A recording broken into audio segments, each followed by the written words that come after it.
Hello everyone, welcome to our channel Login It. In this video, I will guide you on how to get verified on LinkedIn. First of all, open your LinkedIn application. If you do not have LinkedIn application, you can get it at App Store In or Play today's Store. digital Now, at the top left corner, you can see your profile icon. Tap on that icon. Now you will see your name. And right below your name, you will see View Profile. You have to tap on that option. Here you can see your profile icon, and right below it you can see your name, and right next to the name you can see Verify Now option. All you have to do is click on Verify Now option and you will be led to this page.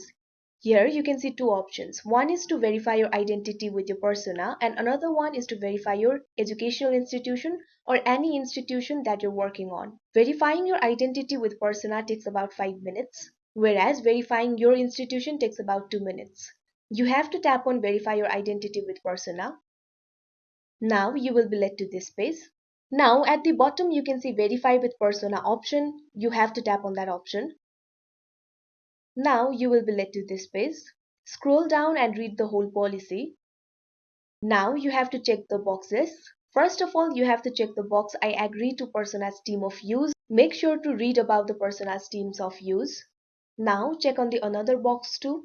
Scroll down and you will see accept and continue option. Tap on that option. Now you will be led to this page. Here you will have to select your country. Tap on the country box and find your country and tap on it. Now you have to tap on continue button, which is at the bottom. Now you will be led to this page. They will ask you if you see this symbol on the front of your passport. You have to tap on yes, continue. Now you will be led to this page. Here you will have to upload a photo of your passport. You can either click the photo or you can upload the photo. Now they will process your ID. After your ID is processed, your account will be verified. Make sure to provide the valid photo of your passport, and that's how you verify LinkedIn account. I hope you found this video helpful. Thank you for watching. Make sure to like, share and subscribe to our channel.